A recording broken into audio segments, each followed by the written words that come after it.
Baik, kita lanjutkan bahasan pada pertemuan 2 ini, yaitu kita membahas materi tentang teknik optimalisasi dan instrumen baru manajemen. Pada bagian 2 ini kita akan membahas tentang optimalisasi dengan kalkulus, optimalisasi multivariate, optimalisasi terkendala, dan peralatan instrumen baru manajemen.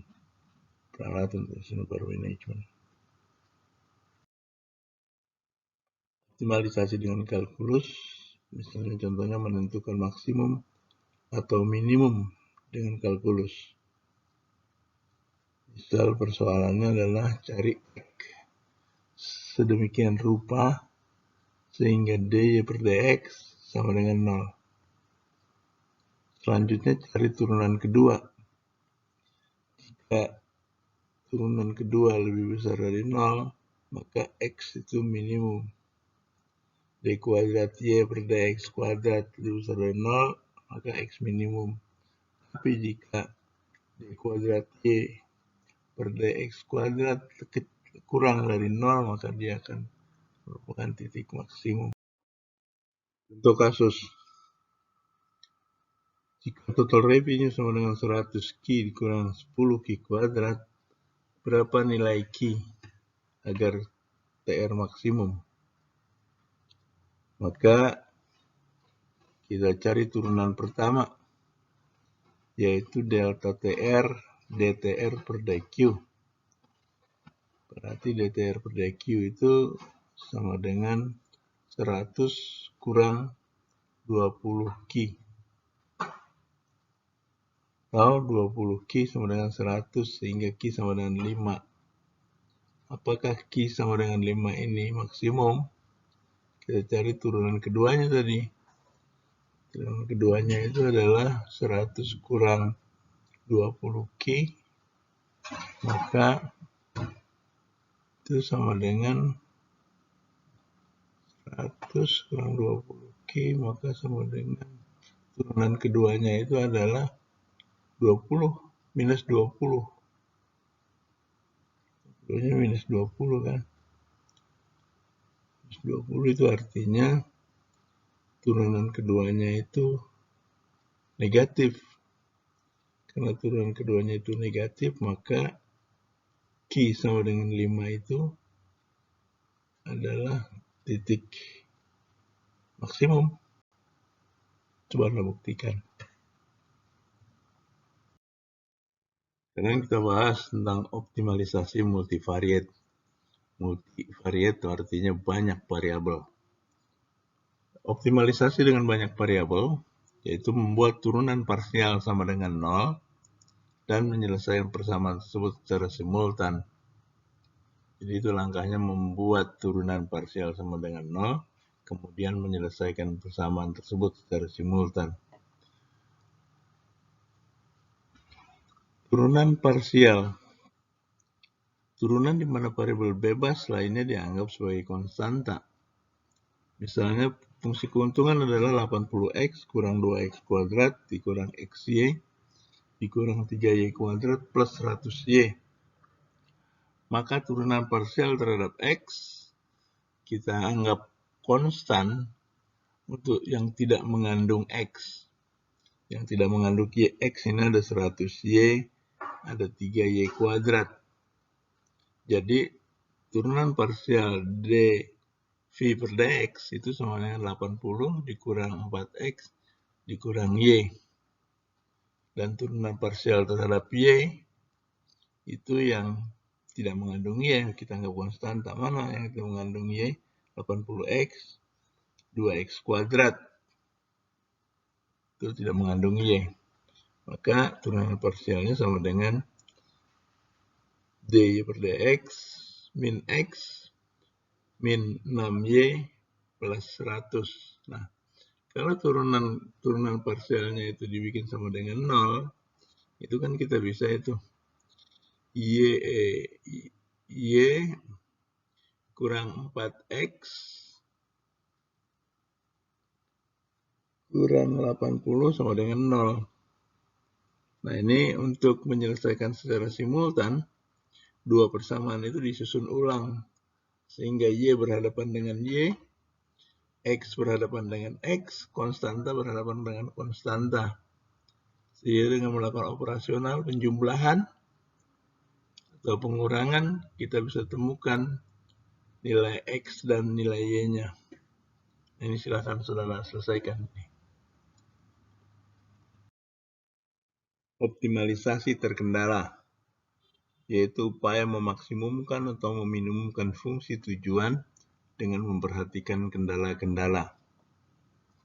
Ada teknik substitusi, yaitu dengan cara mensubstitusikan fungsi kendala ke dalam fungsi tujuan. Teknik adisi dikenal dengan metode pengganda Lagrange, dengan menambahkan fungsi kendala dengan fungsi tujuan sehingga menghasilkan fungsi Lagrange dan kemudian menyelesaikannya dengan teknik multivariate. Dan tiga itu programming, baik linear maupun non-linear programming. Sebenarnya di buku Dominic Salvatore yang di edisi awal itu ada bab khusus tentang linear programming, tapi kesini kelihatannya dihilangkan topik linear programming. Itu sebenarnya teknik optimalisasi yang juga penting. Mungkin untuk mata kuliah ini dianggap terlalu berat bobotnya. Karena itu mata kuliah ini linear programming itu bisa jadi mata kuliah tersendiri. Atau juga di dalam ilmu manajemen itu ada mata kuliah tentang metode kuantitatif bisnis, di mana sebagian besar isinya tentang programming, baik linear maupun non-linear. Contoh kasus. Ini ada suatu fungsi tujuan yang tadi itu, yang di multivariate. Fungsi tujuan dirumuskan sebagai V atau keuntungan sama dengan 80X dikurang 2X kuadrat dikurang XY dikurang 3Y kuadrat plus 100Y. Tetapi ini ada kendalanya. Kalau tadi di multivariate kan nggak ada kendalanya. Itu kalau nggak ada kendalanya diselesaikan dengan mencari turunan parsial. Tapi ini ada kendalanya. Kendalanya X tambah Y sama dengan 12. Berapa X dan berapa Y yang membuat keuntungan maksimum. Jadi ada dua cara untuk menyelesaikan persoalan ini. Yang pertama adalah dengan teknik substitusi, di mana kita mensubstitusikan ke dalam persamaan itu. Yang mana yang kita substitusikan terserah. Kalau yang kita substitusikan X, maka fungsi kendala itu jadi X sama dengan 12 kurang Y. Sehingga di fungsi kendala itu sudah tidak lagi mengandung X, semua mengandung Y. Sehingga bisa kemudian diselesaikan dengan multivariate. Atau langsung dengan kalkulus, ketemu dengan mudah. Atau kalau yang mau kita substitusikan itu Y-nya, maka fungsi kendalanya itu kan berarti Y sama dengan 12 kurang X. Masukkan ke sana ke Y-nya. Maka di fungsi itu sudah tidak lagi mengandung Y, semuanya mengandung X. Nah, itu kemudian bisa dengan mudah diselesaikan. Atau dengan menggunakan teknik adisi, dikenal dengan metode pengganda Lagrange, di mana fungsi keuntungan tadi itu ditambahkan lambda fungsi kendala. Hingga kemudian dicari lambdanya, itu nanti akan ketemu juga. Caranya memang jadi panjang.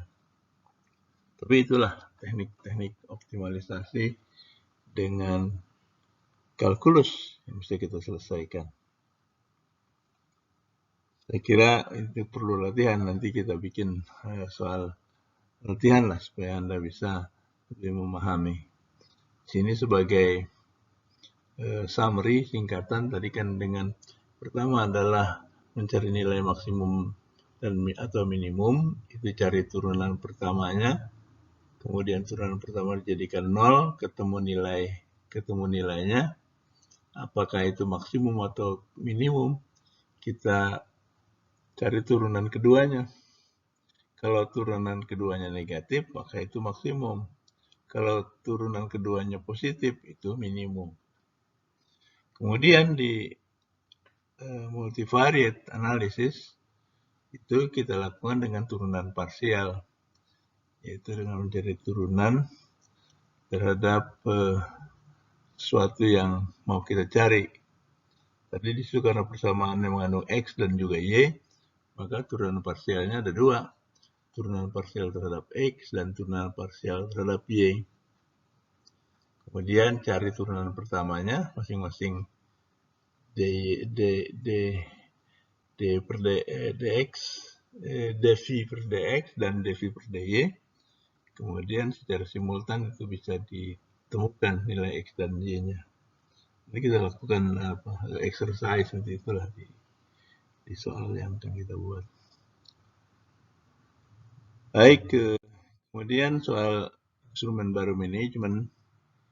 Itu ada beberapa instrumen baru manajemen, misalnya benchmarking, kemudian manajemen mutu total atau total quality management, rekayasa ulang, re-engineering, organisasi pembelajar, the learning organization, kemudian perluasan pembatasan atau broad banding, model bisnis langsung, direct business model, membuat jaringan kerja, networking, kekuatan menentukan harga, pricing power, dan manajemen proses atau proses manajemen, serta model dunia kecil small world model, dan integrasi virtual atau virtual integration, manajemen virtual. Nah, peralatan-peralatan manajemen atau instrumen baru manajemen. Dan kemudian saudara lihat kembali ke ringkasan. Coba jadi ringkasan, kemudian nanti kita coba lihat, pilih 1-2 soal untuk latihan. Ya, saya kira demikian materi kita untuk pertemuan kedua ini pada bagian kedua. Terima kasih. Assalamualaikum warahmatullahi wabarakatuh.